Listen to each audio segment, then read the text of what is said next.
Assalamualaikum warahmatullahi wabarakatuh. Alhamdulillah kita bisa berjumpa kembali di kisah-kisah para sahabat dan sahabiah. Setelah lama kita tidak berjumpa, alhamdulillah sekarang saya akan menceritakan kembali kisah-kisah dari para sahabat, yaitu sekarang saya akan membacakan kisah gaji Sayyidina Abu Bakar radhiyallahu anhu dari Baitul Mal. Sayyidina Abu Bakar radhiyallahu anhu seorang pedagang kain.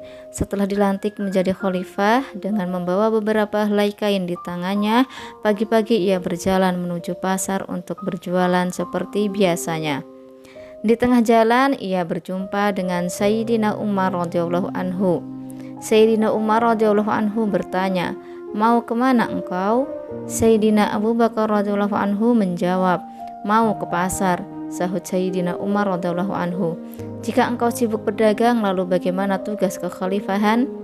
Jawab Sayyidina Abu Bakar radhiyallahu anhu, "Lalu bagaimana aku memberi makan keluargaku?" Sayyidina Umar radhiyallahu anhu berkata, "Mari kita menjumpai Abu Ubaidah yang dijuluki oleh baginda Nabi Shallallahu Alaihi Wasallam sebagai orang kepercayaan umat, agar ia menentukan uang gaji untukmu dari Baitul Mal." Keduanya pun menjumpai Sayyidina Abu Ubaidah radhiyallahu anhu.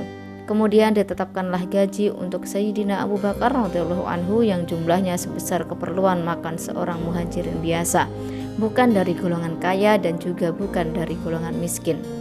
Suatu hari istrinya berkata kepada Sayyidina Abu Bakar radhiyallahu anhu, "Aku ingin makan sedikit manisan." Sayyidina Abu Bakar radhiyallahu anhu menjawab, "Aku tidak memiliki uang untuk membelinya."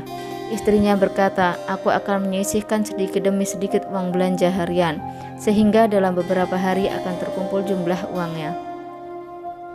Sayyidina Abu Bakar radhiyallahu anhu pun menyetujuinya. Akhirnya dalam beberapa hari istri Sayyidina Abu Bakar radhiyallahu anhu bisa mengumpulkan sedikit uang.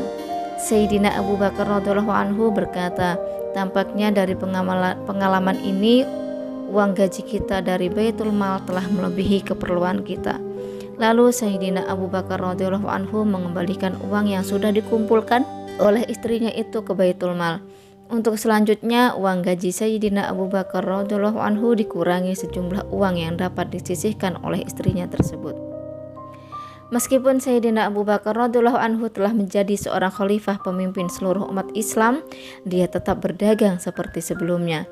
Hasil pekerjaan itu cukup untuk keperluan keluarganya. Hal ini bisa diketahui dari pernyataan dia setelah menjadi khalifah.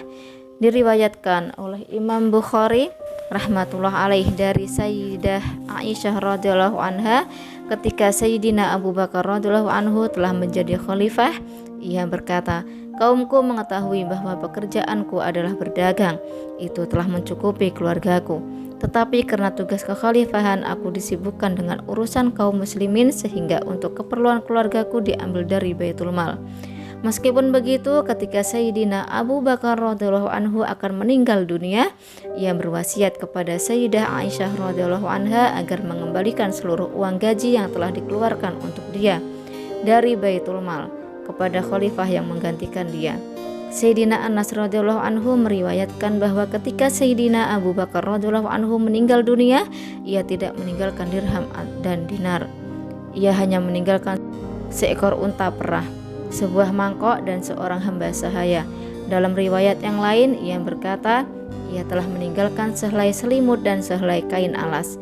Barang-barang itu telah diserahkan kepada Sayyidina Umar radhiyallahu anhu ketika ia menggantikannya sebagai khalifah.